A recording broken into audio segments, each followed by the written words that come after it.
오직 성령이 너희에게 임하시면 너희가 권능을 받고 예루살렘과 온 유대와 사마리아와 땅끝까지 이르러 내 증인이 되리라 하시니라. 20장 22절입니다. 보라, 이제 나는 성령에 매여 예루살렘으로 가는데 거기서 무슨 일을 당할는지 알지 못하노라. 23절입니다. 오직 성령이 각 성에서 내게 증언하여 결박과 환난이 나를 기다린다 하시나 내가 달려갈 길과 주 예수께 받은 사명 곧 하나님의 은혜의 복음을 증언하는 일을 마치려 하면은 나의 생명조차 조금도 귀한 것으로 여기지 아니하노라.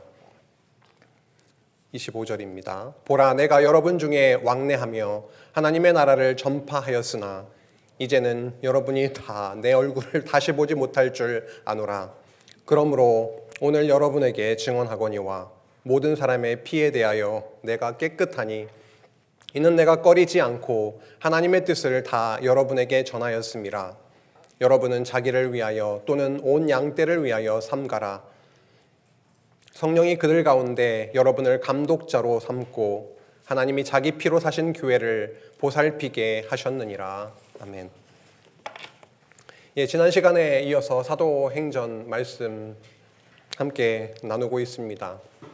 지난 시간에는 복음이 예루살렘, 온 유대, 사마리아 그리고 아시아, 유럽까지 전파되는 그 과정을 사도행전 1장에서 18장 22절까지 함께 나누었습니다. 오늘은 그 뒤 이어지는 말씀입니다.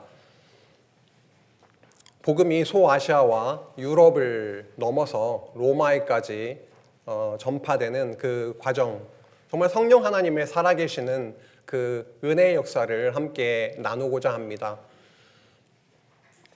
이 복음이 바울의 개인의 노력에 의한 것이나 결단에 의해서 전파된 것이 아니라 살아계신 하나님께서 그리스도의 영이신 성령을 통해서 전적으로 그렇게 전파되게 하셨다라고 하는 그 세밀한 과정을 함께 누리면 좋겠습니다.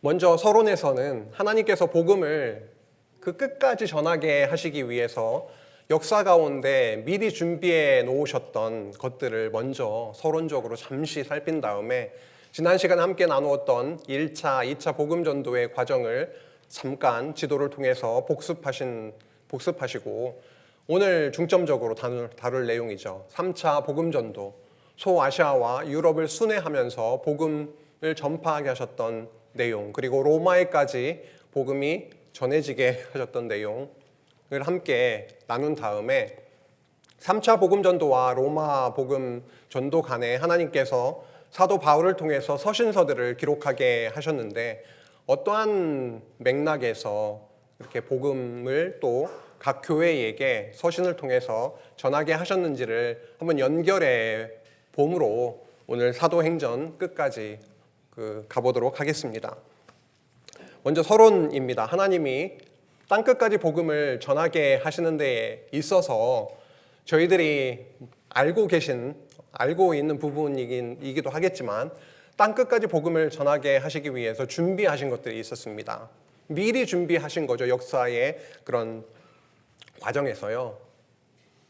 첫 번째로 코인의 헬라어입니다. 헬라의 그 문화 속에서 언어를 통일해 주셨던 거죠.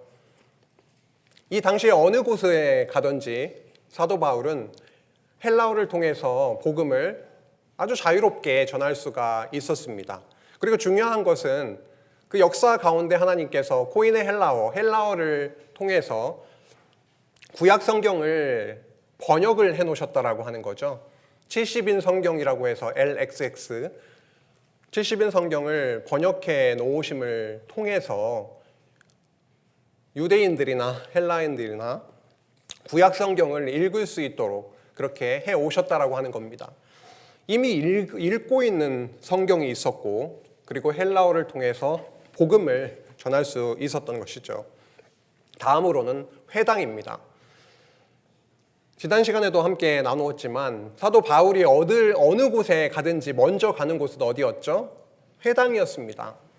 유대인들이 10명 이상만 성인이 모이면 회당이 생길 수 있었는데 그 회당 가운데 모여서 구약 성경을 읽고 여호와 하나님에 관한 신앙을 그렇게 지켜오고 있었던 자들이 있었고, 헬라인이면서도 이방인이면서도 이 회당에 와서 말씀을 읽고 듣고 함께 신앙을 하고 있었던 신실한 자들을 준비시켜 주셨습니다. 그들에게 바울이 가서 바로 너희들이 그간 읽고 듣고 왔던 이 구약의 내용이 무슨 내용인지 아느냐, 누구를 증거하고 예언하고 있는지 아느냐라고 하면서 예수 그리스도에 관해서 전할 수 있었던 것입니다. 세 번째로는 로마 도로입니다. 사도 바울이 쉽게 어느 곳이든지 접근할 수 있었던 그 굉장히 중요한 그런 이유 중에 하나는 정말 거미줄과 같이 로마 도로가 닦여져 있었다라고 하는 것입니다.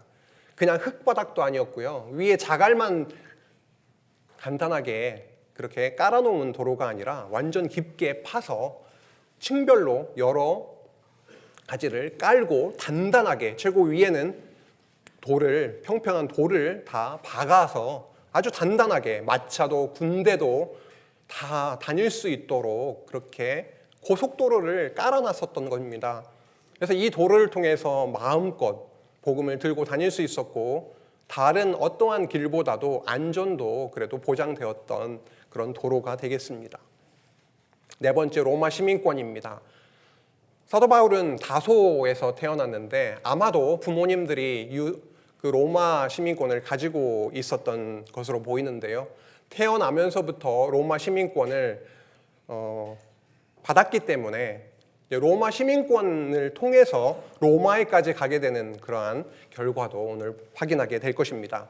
이렇게 네 가지죠. 코인의 헬라어, 언어를 통일시켜 주셨고, 회당에 가서 복음을 전할 수 있도록 미리 회당을 곳곳에 다 세워주셨고, 그리고 로마의 도로를 깔아서 복음이 잘 전파될 수 있도록 기초를 놓아주셨고, 로마 시민권을 통하여 법적으로 그 당시에 많은 권리를 누리게 하시면서 로마에까지 가이사에게 상소할 수 있는 권한을 주셔서 로마에 가서 복음을 전할 수 있도록 그렇게 인도하셨던 것을 기억합니다.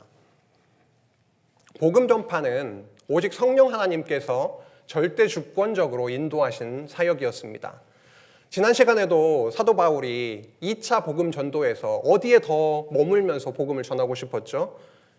아시아에서 그렇게 부르기아 땅에서도 전하고 싶고 그랬지만 하나님께서는 강권적으로 유럽으로 마게도니아로 인도하셔서 복음이 전파되도록 하셨던 것을 기억하고 있습니다. 복음 전파는 또 더 나아가서 우리에게 복음이 전해진 것은 정말 성령 하나님께서 역사하신 그런 주권적이고 은혜의 역사라고 사역이라고 하겠습니다. 그러면 지난 시간에도 이 성령께서 어떻게 인도하셔서 복음이 전파되게 하셨는가를 확인할 수가 있었는데요. 1차 복음 전도는 소아시아, 남갈라디아를 중심으로 복음이 전파되게 하셨고, 2차 복음 전도는 에게해를 넘어서 마게도니아와 아가야, 지금의 그리스 땅에, 유럽 땅에 복음이 전해지도록 그렇게 했었는데요. 지난 시간에도 말씀드렸지만 이 지도를 이번 주까지 하시면서 머릿속에 딱 담으시면 좋겠습니다. 오른쪽 아래에 조금 큰 빨간 원은 예루살렘, 이스라엘의 위치고요. 작은 거 위에는 수리아, 시리아, 안디옥입니다. 1차 복음 전도는 소아시아, 그 남갈라디아를 중심으로 복음이 전파되게 하셨고, 2차 복음 전도는 소아시아를 통과해서 유럽의 마게도니아와 아가야 지역에 복음이 전파되게 하셨습니다.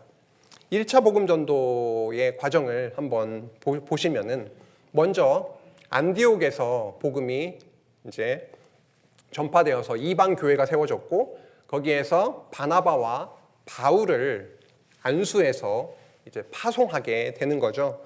안디옥 그리고 실루기아를 통과해서 구브로 섬을 통과합니다. 이제 버가라고 하는 곳으로 내륙으로 들어가게 되었고요. 비시디아 안디옥에서 복음을 전파하게 하시고, 루가오니아 지역에 있는 이고니온, 루스드라, 더베에 다시 한번요. 루가오니아 지역에 있는 이고니온, 루스드라, 더베에 복음이 전파되게 하셨습니다. 기억 나시나요? 다시 한번 보세요. 기억 안 나시면 제가 오늘 1차 복음까지 다 반복할 수는 없죠. 그래서 이 지역을 남갈라디아라고 했습니다. 갈라디아의 남쪽, 남갈라디아 지역에 집중적으로 복음이 전파되게 하셔서 다시 돌아와서 아탈리아에서 배를 타고 안디옥으로 복귀하게 되는 것이 1차 복음 전도였습니다. 1차 복음 전도를 통해서도 하나님께서 예정해 놓으신 백성들이 많이 있었습니다. 돌아오게 하시는 그 역사가 저희들에게 읽혔던 거죠. 2차 복음 전도입니다. 역시나 안디옥에서 시작을 해서 소아시아 지역을 통과하고 바울은 아시아에서 더 복음을 전하고 싶었지만 이제 하나님께서 성령께서 마게도니아와 아가야 지역에 복음이 전파되도록 강권적으로 그렇게 인도하셨던 것을 저희들이 기억하고 있습니다. 마게도니아와 아가야 지역에 복음이 전파되었는데요. 첫 성이었던 빌립보, 데살로니가, 그 다음에 베레아, 그리고 아래로 내려와서 아덴, 고린도까지 이렇게 마게도니아와 아가야 지역에 복음이 전파되도록 주님께서 인도해 주셨고, 이제 갱그레아에서 배를 타고 에베소를 통과해서 이제 다시 가이사랴로 이제 이스라엘 땅으로 다시 오게 하셔서 위에 안디옥까지 다시 올라가게 하시는 그런 과정이 2차 복음 전도였습니다. 1차 복음 전도는 남갈라디아, 소아시아를 중심으로, 2차 복음 전도는 아시아를 통과해서 유럽, 마게도니아와 아가야 지역을 중심으로 복음이 전파되도록 해 주셨던 거죠. 이제 오늘 3차 복음 전도로 들어가게 됩니다. 3차 복음 전도는 1차 복음 전도와 2차 복음 전도에서 복음을 전파하게 하셨던 지역을 순회하면서 복음을 더 이렇게 그들을 더 굳건하게 하시는 그런 과정에 있습니다. 3차 복음 전도 같은 경우에 역시 안디옥에서 복음을 들고 다시 출발을 하게 되는데요. 아시아 지역, 갈라디아와 부르기아 지역에서 복음을 전하게 하셨다라고 간략하게 기록하고 있습니다. 1차 복음 전도 때는 남갈라디아 지역의 그 이야기들을 굉장히 소상하게 자세하게 기록을 했다라고 한다면, 이제 3차 복음 전도에는 순회하는 그런 과정에서 아주 간략하게 기록을 하고 있습니다. 사도행전 18장 23절에 이렇게 기록되어 있죠. 얼마 있다가, 이거는 2차 복음 전도를 마치고 안디옥에 와서 얼마 동안 이제 쉼의 시간을 가지고 있다가, 얼마 있다가, 아주 긴 시간을 가지고 긴 시간을 쉬고 간 것으로 보이진 않습니다. 얼마 있다가 이렇게 표현하고 있는 거 보면요, 전 그 마음 가운데 이 복음 전하고 싶은 그 열정과 사랑이 막 넘쳐났던 것 같습니다. 얼마 있다가 떠나 갈라디아와 부르기아 땅을 차례로 다니며, 갈라디아와 부르기아 땅, 남갈라디아, 소아시아 지역을 두루 다니며, 차례로 다니며 모든 제자를 어떻게 했다고 합니까? 굳건하게 하니라. 어떻게 굳건하게 했을까요? 몸에 좋은 거 많이 먹였을까요? 말씀으로 영혼이 살아나게, 힘을 얻게, 말씀 가운데 굳건하게 설 수 있도록 다시 그 전했던 그 복음을 또 전하고 확신시키고 그렇게 했을 겁니다. 그래서 모든 제자를 굳건하게 하니라 라고 적고 있습니다. 부르기아와 갈라디아에서 복음을 전하고 이제 에베소로 넘어오게 되는 거죠. 에베소 역시도 아시아 땅에 있는 겁니다. 소아시아 땅에. 3차 복음 전도는 에베소 사역을 중점적으로 다루고 있습니다. 3차 복음 전도 하면은 아시아 땅과 헬라 땅을 두루 다녔다, 순회했다라고 볼 수 있는데요. 그 중에서도 에베소 사역을 중점적으로 그렇게 두고 있습니다. 또 그 이유는 긴 시간을 여기서 머물렀기 때문입니다. 3년 정도를 에베소에서 머물면서 이 아시아 땅에서 복음을 전하게 하셨던 거죠. 에베소 유적을 잠시 좀 보고 갈까요? 에베소 지역에 있는 그 도시의 유적지에 있는 쿠레테스 거리라고 합니다. 이게 메인 거리입니다. 사도 바울이 3년 정도의 시간을 에베소에서 머물며 복음을 전하는 과정에서 이 거리를 수도 없이 지나지 않았을까 싶습니다. 많은 사람들이 이 메인 거리이기 때문에요, 어디를 가든 이 거리를 통과하지 않으면 안 되었는데, 이 쿠레테스 거리를 통과해서 많은 사람들이 있던 그곳에서 복음을 전하고 나누었을 것입니다. 저 가운데 저 끝에 보이는 게 셀수스 도서관입니다. 에베소 유적지에서 굉장히 유명한 그 유적 중에 하나죠.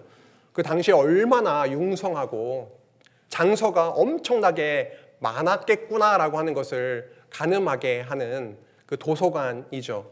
앞부분만 좀 이렇게 좀 제대로 복원이 되어 있고, 나머지 부분들은 이제 좀 흔적이 남아 있습니다. 이렇게 대리석 기둥들도 많이 보이고요.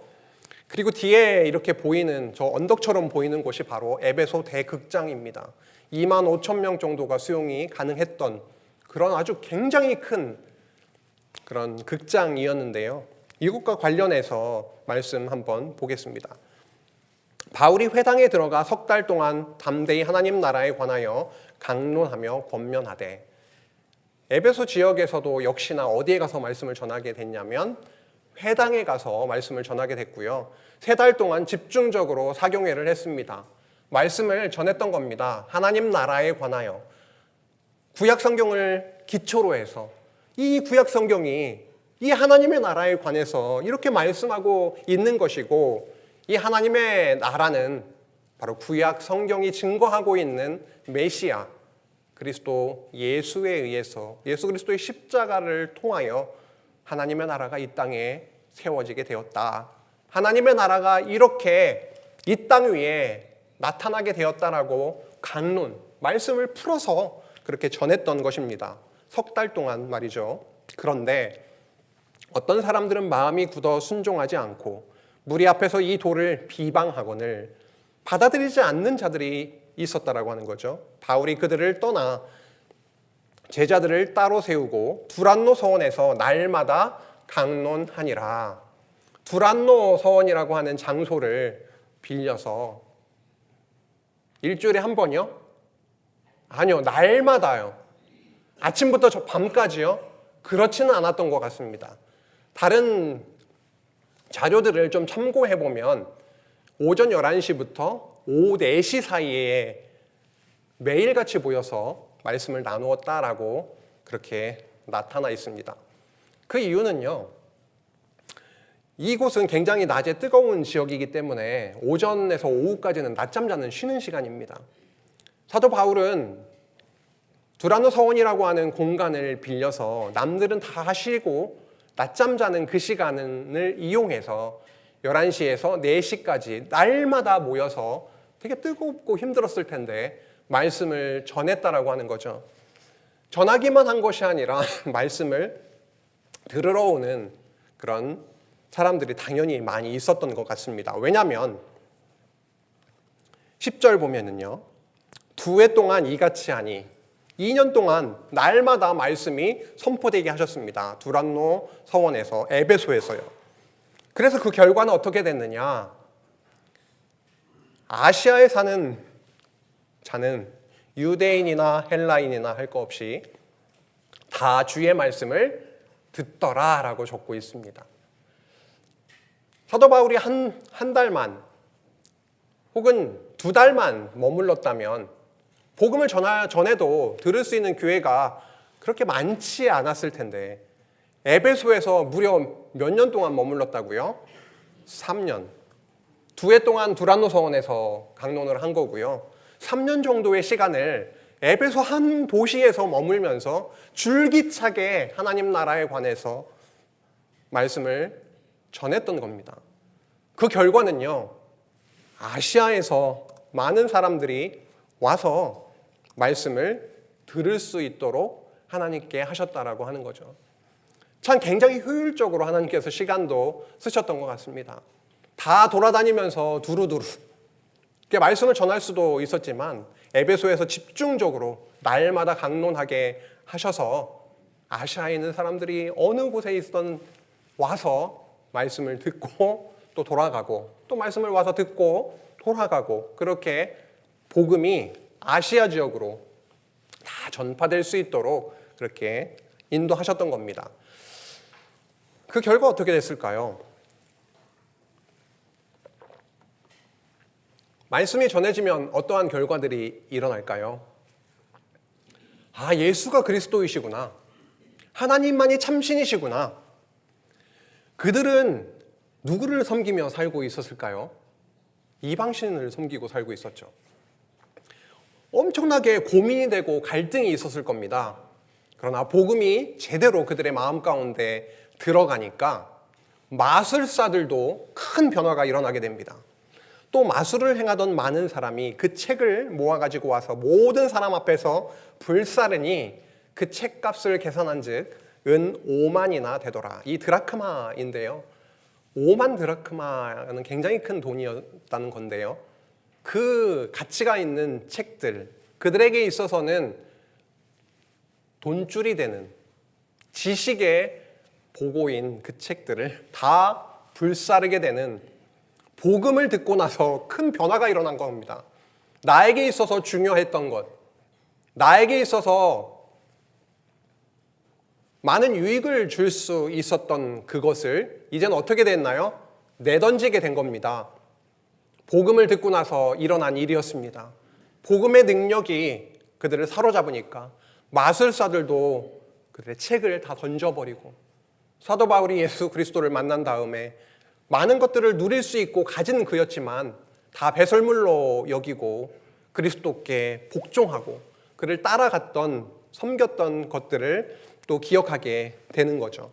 이와 같이 에베소 지역에서 말씀이 날마다 3년 동안 강론 전파되니까 사람들이 변화되고 그 이유는요 20절에 분명히 나와 있습니다. 사도 바울이 어떤 능력, 말주변이 있어가지고 사람을 확 사로잡는 그런 능력이 그에게 있었던 것이 아니라 20절 말씀에 보면 이와 같이 주의 말씀이 힘이 있어 흥왕하여 세력을 얻으니라. 아멘. 뭐가 힘이 있나요? 하나님의 말씀이 힘이 있어서 에베소 지역에 있었던 자들의 마음을 사로잡고 교회가 세워지게 하신 그 역사를 다시 한번 저희들에게 확인시켜 줍니다. 마술사들이 변화됐습니다. 그리고 그들이 섬기고 있었던 아르테미스, 아데미 여신을 섬기고 있었는데 아데미 여신의 신상입니다. 무언가 좀 특징이 있죠. 여러 개의 가슴을 달고 있는 풍요와 다산의 여신, 그 아르테미스 여신을 섬기며 살고 있었던 그들이었습니다. 이것이 또한 그들의 밥줄이기도 했습니다. 여신상을 만들어가지고 팔면서 굉장히 돈도 벌고 삶을 영위했던 그런 수단이기도 했던 거죠. 그 아래쪽에 보시면 잘 보이지 않으시겠지만 여러 가지 동물들의 모습을 새겨 놓았습니다. 자연과 모든 동물의 지배자, 다리에 새겨져 있는 많은 동물들을 통치하고 다스린다라고 생각을 하면서 풍요와 다산의 신을 섬기고 있었던 거죠. 이것은 아르테미스 신전의 그 복원도인데요. 이게 어느 정도의 규모였냐면 지난 시간에 저희들이 그 아덴 아크로폴리스 위에 신전들이 있었다라고 함께 살폈었는데 그 신전 중에 하나가 파르테논 신전이 굉장히 큰 신전이 하나 있습니다. 그 신전의 무려 3배의 규모였다라고 합니다. 그래서 에베소 지역에 이러한 신전, 아르테미스 신전이 세워져 있었고 사도 바울이 복음을 들고 전하는 그 시대에는 사도 바울도 눈으로 직접 볼 수 있었던 거죠. 저렇게 큰 신전, 그리고 아데미 신의 신상을 만들어서 팔면서 그렇게 삶을 영위했던 그들, 앞에 사도 바울이 나타나서 외치는 내용은 무엇입니까? 저것은 참 신이 아니다. 사람의 손으로 만든 것은 신이 아니다. 예수 그리스도 하나님만이 참 신이다 라고 외치고 있었으니 그들의 귀에는 껄끄러웠을 겁니다. 아니, 우리가 지금 아데미 신상을 만들어서 팔아야 먹고 사는데 그들의 사업까지, 삶의 수단까지 흔들리게 되는 그런 상황 가운데 있었던 겁니다. 그런 상황들을 전해 듣고 이러한 말씀이 있습니다. 사도행전 19장 28절에서 31절인데요. 그들이 이 말을 듣고 분노가 가득하여 외쳐 이르되, 사람들이 지금 난리가 났습니다. 아데미 신전하면 그들의 모든 것이라고도 할 수 있는데 그게 신이 아니다 이렇게 외치고 있으니까요. 그러니까 반발합니다. 크다 에베소 사람의 아데미요 라고 외쳤던 겁니다. 온 시내가 요란하여 바울과 같이 다니는 마게도냐 사람 가이오와 아리스다고를 붙들어 일제히 연극장으로 달려 들어가는지라. 이 연극장이 바로 아까 함께 봤던 그 연극장입니다. 한 2만 5천 명 정도 수용 가능하다고 말씀드렸는데요. 이곳으로 막 사람들이 막 크다 아데미 신이여 막 외치면서 사람들을 끌고 갔던 겁니다. 바울이 백성 가운데로 들어가고자 하나 제자들이 말렸습니다. 그곳에 많은 사람이 운집해 있고 지금 상황이 굉장히 긴박하고 저기에 들어가면은 죽을 수도 있다라는 생각이 있었겠죠. 바울이 백성 가운데로 들어가려고 했지만 제자들이 말렸습니다. 또 아시아 관리 중에 바울의 친구된 어떤 자들이 그에게 통지했습니다. 연극장에 들어가지 말라. 지금 연극장에 들어가면 더 위험에 처할 수 있다. 그래서 들어가지 말라 그렇게 권할 정도의 상황이었죠. 그래서 이러한 상황들도 성경 말씀을 읽어보시면 다 하나님께서 정리시켜 주시고 위기를 그렇게 피해갈 수 있도록 하시는 역사를 확인할 수가 있습니다. 이렇게 에베소 복음 전도를 통하여 하나님은 아시아 지역의 복음이 쫙 퍼지게 하시고 그들의 마술사, 그들이 섬기고 있었던 아데미 여신을 이렇게 향해서 저것은 신이 아니고 참신은 하나님 뿐이시다 라고 선포하게 하셨습니다. 이제 에베소에서 아시아에서 헬라 쪽으로 복음을 전하고 오게 됩니다. 한 3개월 정도, 헬라에 3개월을 머무니라 이렇게 기록되어 있습니다. 많은 시간을 마게도냐와 아가야 지역에 있진 않았죠. 하지만 다시 순회하면서 말씀을 다시 한번 그들에게 전하게 하시고 돌아온 곳이 드로아였습니다. 드로아 하면 생각나는 인물이지요. 드로아에 도착해서 다음 날이면 이제 떠나야 되니까 밤 늦게까지 또 강론을 하고 있는데 3층에서 유도고라고 하는 청년이 졸다 떨어져서 죽게 됩니다. 근데 사도 바울이 그를 살리게 되죠. 그 사건이 있었던 데가 드로아였고요. 드로아에서 이제 다시 출발하여 밀레도라고 하는 곳으로 해변 도시 밀레도로 오게 됩니다. 이곳은 너무 저희들에게 있어서는 좀 의미 있는 곳인데요. 그 바로 옆에 에베소가 있었고 밀레도에서 이제 출발을 해야 되니까 시간이 많지 않으니까 사도 바울이 에베소 장로들을 초청을 해서 이제 고별 설교를 하게 됩니다. 오늘 시작하면서 함께 봉독했던 말씀이 그 고별 설교의 일부분이었는데요. 보라, 이제 사도 바울은 3차 복음 전도의 거의 끝자락에 와 있습니다. 사도 바울은 감지하고 있습니다. 내가 예루살렘에 다시 돌아가게 되면 어려움이 생길 수 있고 죽을 수도 있다. 이러한 어려움이 나를 기다리고 있다라고 하는 것을 이미 알고 있는 상태죠. 고별 설교의 내용 중에 이런 말씀이 있습니다. 보라, 이제 나는 성령에 매여 내 마음대로 가는 것이 아니라 성령에 매여 예루살렘으로 가는데 거기서 무슨 일을 당하는지 알지 못하노라. 오직 성령이 각 성에서 내게 증언하여 결박과 환난이 나를 기다린다 하시나 내가 달려갈 길과 주 예수께 받은 사명 곧 하나님의 은혜의 복음을 증언하는 일을 마치려 하면은 나의 생명조차 조금도 귀한 것으로 여기지 아니하노라 라고 하면서 그들에게 마지막으로 고별 설교를 하고 있습니다. 참 어떤 마음이었을까요? 이제 다시 보지 못할 그들에게, 그리고 정말 유언처럼 하고 싶은 내용이었던 거죠.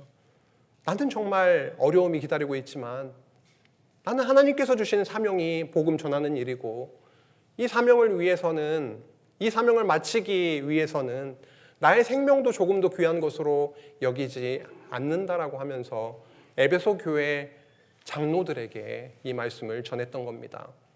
에베소에서 3년 동안 머물면서 교회가 세워지고 또 많은 성도들이 생겼을 것이고, 또 에베소 지역에 와서 말씀을 들었던 많은 성도들이 있었을 거 아니겠습니까? 에베소 교회야말로 너무도 중요한 역할을 했을 것입니다. 그들 장로들에게 했던 말씀이었죠. 보라, 내가 여러분 중에 왕래하며 하나님의 나라를 전파하였으나 이제는 여러분이 다 내 얼굴을 다시 보지 못할 줄 아노라. 이것이 마지막 너희들과 함께 할 수 있는 시간이다 라고 했습니다. 말씀을 마치고 나서 이제 다시 돌아가게 되는데요. 오늘 시작하면서 봉독했던 말씀 중에 하나님께서 피로 사신 교회라고 하는 표현이 있었지 않습니까? 정말 예수 그리스도 하나님의 아들을 십자가에 매다셔서 그 피 흘려 사신 그 교회, 그 교회의 장로로 부름받은 너희여, 정말 하나님께서 맡겨주신 양들을 사랑으로 섬기기를 바란다라고 하면서 유언처럼 그렇게 말씀을 전하고 밀레도에서 출발하게 됩니다. 그래서 두로에 도착을 하게 되고요. 돌레마이와 가이사라를 통과하여 예루살렘에 당도하게 됩니다. 그런데 가이사라에 도착을 해서 제자들이 이렇게 또 얘기를 하는 겁니다. 바울에게 예루살렘으로 올라가지 말라. 그들도 감지하고 있는 겁니다. 예루살렘에 올라가면 위험하다라고 하는 거죠. 바울이 또 대답합니다. 여러분이 어찌하여 그렇게 울면서 울어 내 마음을 상하게 하느냐? 나는 주 예수의 이름을 위하여 결박당할 뿐 아니라 예루살렘에서 어떤 것도 각오했다고요? 내가 죽을 것도 각오하고 있다. 죽을 것을 각오하고 있는 사람에게 뭐가 거침돌이 될 수 있겠습니까? 제가 매일 살면서 걱정하는 게 뭐죠? 죽을까 봐. 아니겠습니까? 아프면 왜 걱정이 되세요? 죽을까 봐. 아닙니까? 근데 사도 바울은 내가 죽는 것도 각오했다. 뭐가 막을 수 있겠습니까? 강도가 와서 칼로 찌른다고 해도 막을 수 있겠습니까? 다가 죽는 것도 내가 각오했다. 올라갈 거다. 예루살렘에 갔습니다. 그런데 유대인들이 기다리고 있었고, 특히 대제사장과 그 제사장들 그 집단이 사도 바울을 그만두지를 않았습니다.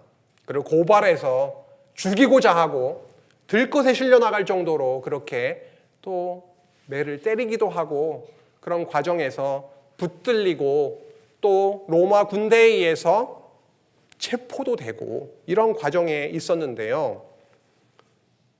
자세한 내용을 하다 보면은 시간이 너무 부족해서 그냥 확 뛰어넘는 듯 하지만 가겠습니다. 사도행전 22장 27절에서 29절 말씀에 보면 천부장이 바울에게 하는 말이 있습니다. 천부장이 와서 바울에게 말합니다. 내가 로마 시민이냐? 뭐 들은 게 있었나 보죠. 너가 로마 시민이냐? 내게 말하라 이르되 그러하다. 천부장이 대답합니다. 나는 돈을 많이 들여 이 시민권을 얻었노라. 바울이 이르되 나는 나면서부터다. 너는 돈 많이 들여서 시민권을 얻었느냐? 나는 태어나면서부터 로마 시민이다. 나는 로마 시민권자다. 이렇게 말했던 거죠. 그렇게 하니까 신문하려던 사람들이 곧 그에게서 물러나고, 천부장도 그가 로마 시민인 줄 알고 또 그 결박한 것 때문에 두려워하더라. 이렇게 말하고 있습니다. 로마 시민권자가 얼마나 그 당시에 큰 힘이 있었는지, 보호받기도 하고 재판받기 전에는 감금할 수도 없고 때릴 수도 없고 많은 그런 권한을 주셨던 거죠. 성도님들은 대한민국 시민권자죠? 예, 뭐 여권이 있을 수도 있고 없을 수도 있고 중요한 건 아니고 뭐 주민등록증도 좋고요. 우리는 대한민국 시민권자입니다. 얼마나 복된 곳에 태어났습니까, 저희가? 이 사진을 인용하면서 좀 찾아보니까 우리 대한민국 여권 파워가 대단하더군요. 세계 2위, 일본과 같이 공동으로 2위. 188개국의 사전 비자 없이도 갈 수 있는 굉장히 여권 파워가 센 나라더라고요. 1위는 어딘지 아십니까? 싱가포르입니다. 미국은요 10등입니다. 10위. 중국은 56위예요. 대한민국이야말로 정말 하나님께서 어떻게 쓰시려는지는 뭐 조금씩 보이긴 하죠. 하나님께서 쓰시고자 하시는 나라 같아요.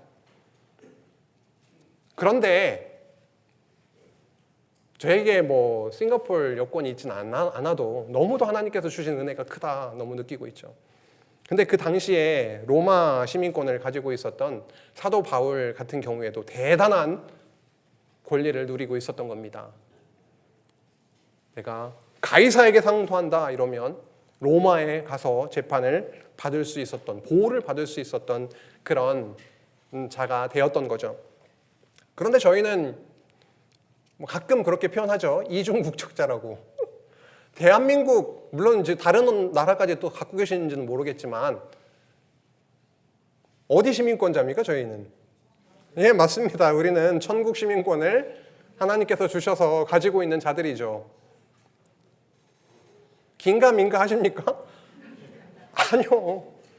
저희들에게는 하나님께서 천국 시민권을 주셔서 획득하게 하시고 내가 죽어도 갈 저 하나님의 나라, 영원한 하나님의 나라가 있다라고 하는 그 확신 속에서 살아가게 하십니다. 이거야말로 얼마나 큰 위안이고 죽음을 두렵지 않게 만들어주는 기초가 되겠습니까? 바울이 말합니다. 내가 가이사의 재판 자리 앞에 섰으니 마땅히 거기서 신문을 받을 것이라. 당신도 잘 아시는 바와 같이 내가 유대인들에게 불의를 행한 일이 없나이다. 만일 내가 불의를 행하여 무슨 죽을 죄를 지었으면 죽기를 사양하지 아니할 것이나 만일 이 사람들이 나를 고발하는 것이 다 사실이 아니면 아무도 나를 그들에게 내줄 수 없나이다. 내가 가이사께 상소하노라 라고 로마 시민권의 권리를 사용을 합니다. 베스도가 배속자들과 상의하고 이르되 내가 가이사에게 상소하였으니 가이사에게 갈 것이니라 하니라. 사도 바울에게 성령께서 나타나셔서 이미 하신 말씀이 있죠. 로마도 보리라. 로마에도 가게 되리라. 그래서 이 로마 시민권을 통해서 하나님이 사도 바울을 로마로 갈 수 있도록 그렇게 역사하시는 겁니다. 가이사라에서 배를 타고 로마로 향하게 되는 거죠. 가는 사이에 유라굴로라고 하는 그 폭풍우를 만나는 바람에 거의 죽다 살아났지 않습니까? 그 과정에서 또 하나님께서 말씀하신 바가 있죠. 두려워하지 말라. 내가 가이사 앞에 서야 하겠다. 라고 나에게 하나님께서 나타나셔서 말씀하셨다라고 하면서 함께 폭풍우 가운데 있었던 두려움에 떨고 있었던 그 자들에게 이렇게 얘기했던 겁니다. 하나님께서 너와 함께 항해하는 자를 다 내게 주셨다라고 하는 그 말씀을 나에게 해주셨다. 그러니 여러분이 안심하라. 나는 내게 말씀하신 그대로 되리라고 하나님을 믿노라 하면서 그들을 안심시켰고 결국은 멜리데 섬에 도착을 하게 됐습니다. 그곳에서 그 몰타라 지금의 몰타인데요. 멜리데 섬에 3개월간 있으면서 겨울을 나고 알렉산드리아 배를 타고 로마로 향하게 되는 겁니다. 처음에 도착한 그 항구가 보디올 항구입니다. 지금의 포추올리라고 합니다. 이탈리아 포추올리가 지금 성경에는 보디올인데요. 이 항구에 가보면 교회가 하나 세워져 있습니다. 그 바로 항구 바로 옆에요. 이게 바로 사도 바울 도착 기념 교회인데 이 건물 외벽에 보면은 무슨 글씨가 쓰여 있는데요. 붙어 있어요.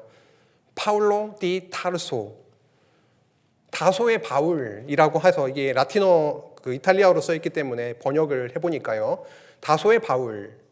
이방인의 사도이며 진리의 위대한 선포자인 그가 포추올리 보디올 해변에 상륙하여 이곳에서 2레를 머물렀노라. 성경에도 2레를 머물렀다고 적혀 있지요. 믿음의 형제들과 함께 이렇게 적혀 있습니다.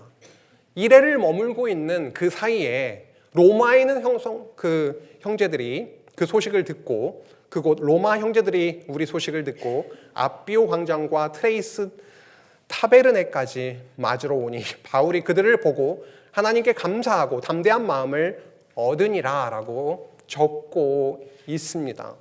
그들이 찾아온 거죠. 얼마나 반가웠을까요?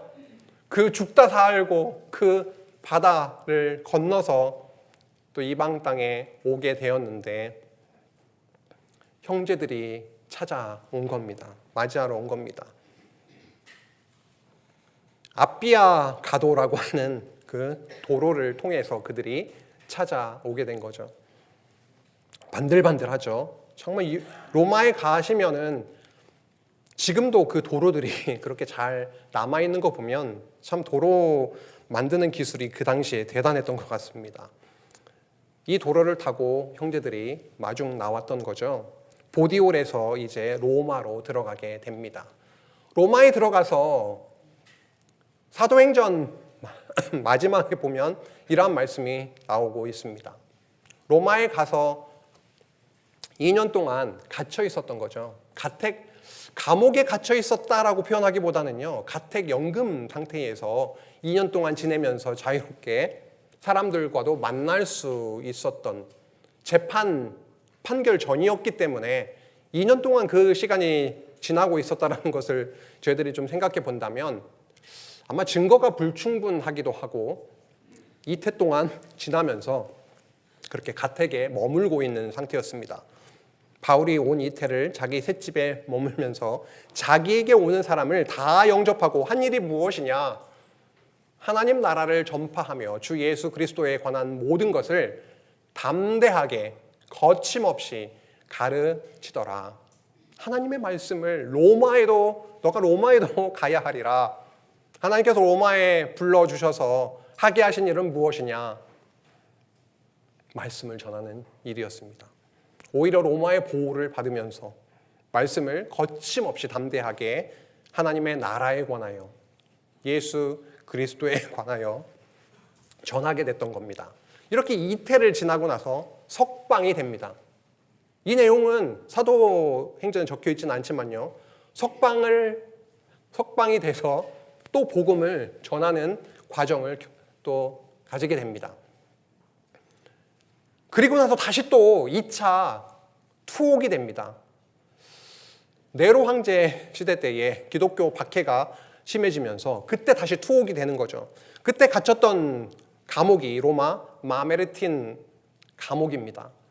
이 감옥에, 지하 감옥에 갇혀서 정말 그 찬 기운이 뼛속까지 들어오는 그런 감옥에 갇혀서 시간을 지내다가 60년 초중반에 참수형을 그렇게 당하게 됩니다. 그렇게 하나님의 부름을 받게 됐던 거죠. 이렇게 로마 그 복음 전도까지를 좀 살펴보게 됐습니다. 다시 한번 총 정리해 볼까요?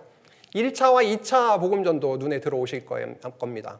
1차는 남갈라디아, 아시아 중심으로, 2차는 마게도니아, 아가야, 유럽 중심으로 복음이 전파되었고 3차에는요. 더 큰 원을 그리면 되죠. 두루두루 순회하며 복음을 전했고 이제 어디로 갔다고요? 로마에 가게 되었다. 이게 지금 사도행전에서 쭉 복음이 어떤 경로를 통해서 전파되었고 전파되는 곳곳마다 하나님의 나라 교회가 세워졌는지를 저희가 함께 나누었던 겁니다. 이제 마무리되어 가고 있는데요. 1차, 2차 복음 전도를 통해서도 서신서가 기록이 되었었죠. 3차 복음 전도와 로마 복음 전도를 통해서도 많은 서신서가 바로 이 시기에 기록이 되었던 겁니다. 좀 복잡하게 보이실 수도 있는데요. 색깔을 조금 이렇게 좀 통일해 놨으니까 보시면 되겠습니다. 1차 복음 전도 때 갈라디아에서 갈라디아서를 기록을 하게 됐고요. 지난 시간에 확인했습니다. 2차 복음 전도 때 데살로니가 전후서를 기록을 하게 됐습니다.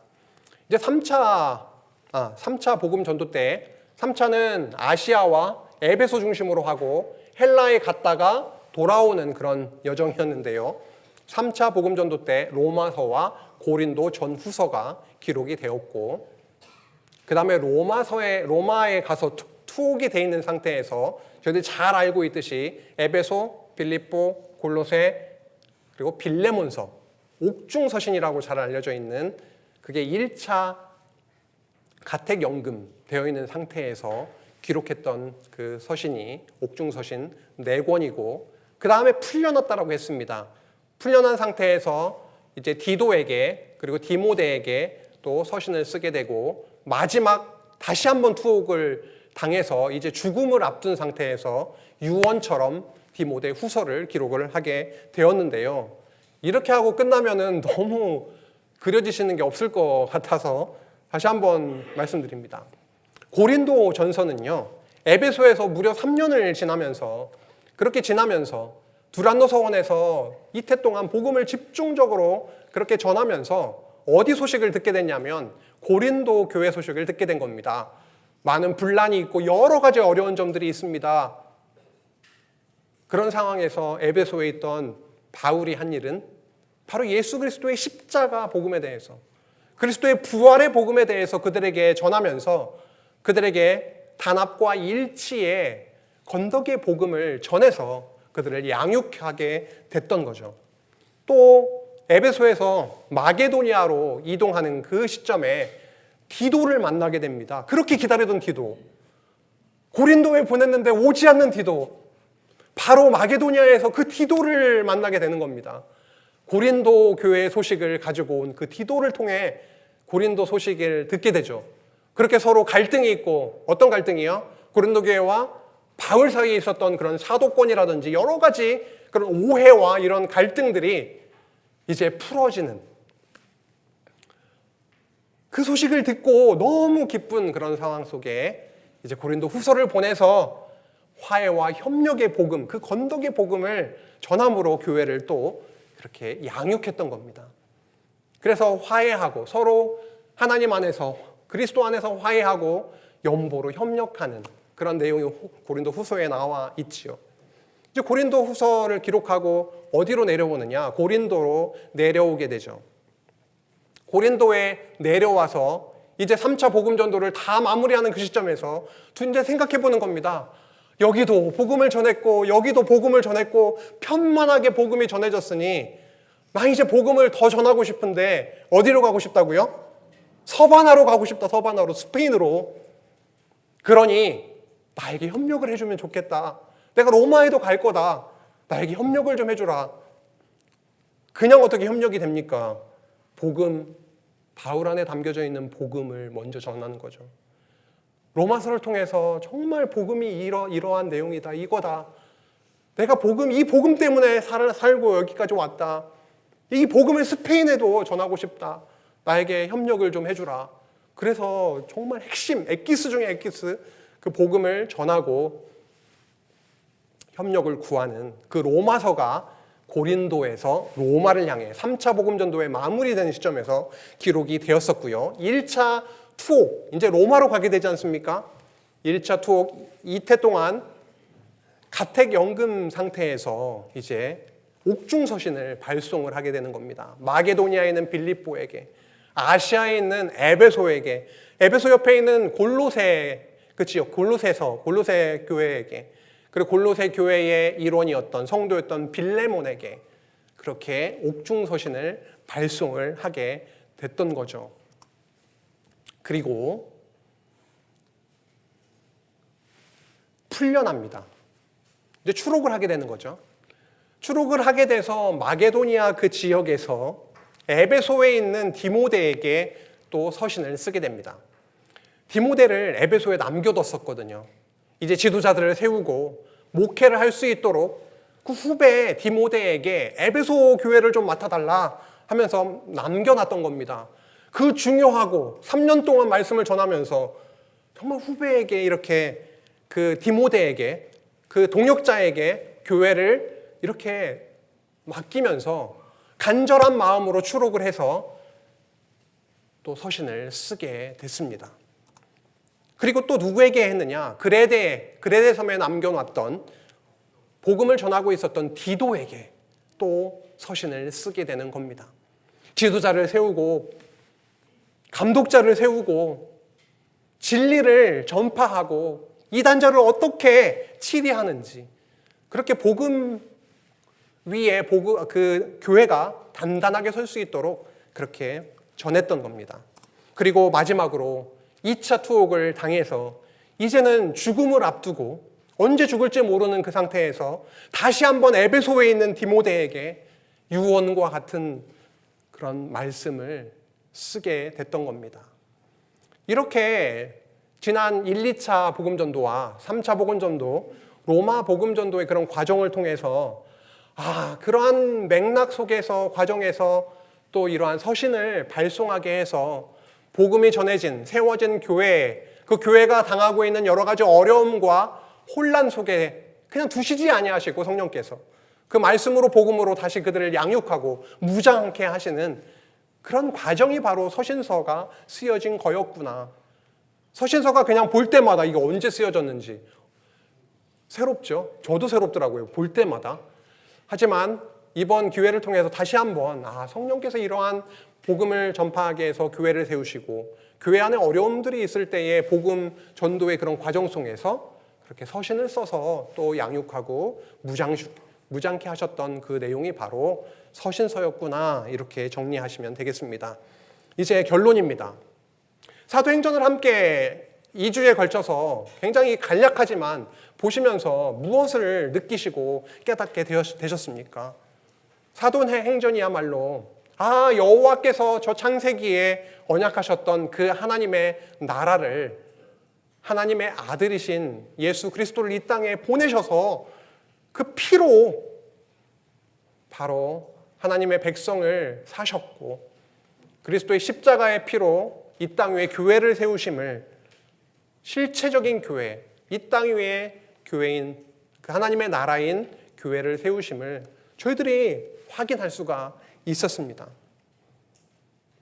그래서 이 교회 설립의 역사를 통해서 우리는요, 하나님 살아계시는구나.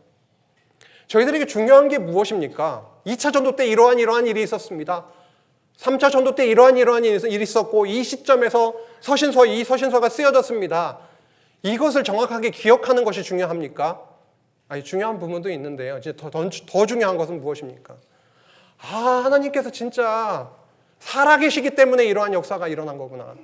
하나님의 살아계심을 저희 안에 더 확인하고 확신케 되는 것, 그것이 진짜 중요한 것인데, 우리는 사도행전의 역사를 통하여서 하나님이 한번 약속하시면 분명히 이루시는 살아계신 여호와이시구나라고 하는 것을 다시 한번 확인할 수가 있었고, 과정에서 하나님은 그를 지키시고 함께 하시고 은혜를 베푸시고 정말 하나님의 풍성하신 5대 속성의 영광이 그렇게 잘 드러나는, 하나님의 영광이 드러나는구나라고 하는 것을 저희들이 깨닫고 누리는 시간이었습니다. 이 말씀을 통해서 이 땅에 살아가고 있는 우리 성도들, 우리들이 성전 삼아진 바 되지 않았습니까? 그렇게 구약 교회도 그렇고 신약 교회도 그렇고 세워놓으시고 함께 하셨던 그 하나님이 예수 그리스도의 그 피로 우리를 사셔서 성령을 저희들에게 보내주셔서 이제 우리를 성전 삼아 주셨고, 그 다음에 하나님이 등 돌리실까요? 불꽃 같은 눈으로 저희들을 살피시면서 함께하고 계십니다. 우리는 이 땅에 살면서 여러 가지 어려움을 당할 수 있고 고통 가운데 있을 수 있고 갈등과 어려움들이 있을 수 있지만 바울만큼 비할 수 있겠습니까? 그러함에도 불구하고 저희들에게는 천국 시민권, 영원한 하나님의 나라, 저 하늘 성전을 바라보면서 살아갈 수 있게 하신 그 큰 복을 저희들은 누리며 살아가고 있습니다. 어떤 복 누리면서 살아가실래요? 이 복을 우리 마음 가운데 담아 주시기를 간절히 소망합니다. 기도하시겠습니다. 하나님 아버지, 참으로 감사합니다. 사도행전 역사를 통하여서 살아계신 하나님을 저희들의 두 눈으로 목도하게 하심에 감사합니다. 하나님을 삶 속에서 잊고 살 때가 너무도 많사오니 이 세상의 것들에 휘둘리지 않게 하여 주시고 우리의 마음과 생각을 붙들어 주시고 살아계신 하나님의 말씀의 능력으로 우리를 사로잡아 주셔서 매일의 삶 가운데 하나님을 찬양하고 경외하며 살아가는 저희들 되게 하여 주시옵소서. 하나님만 영광받아 주시옵소서. 예수 그리스도의 이름으로 간절히 기도합니다. 아멘.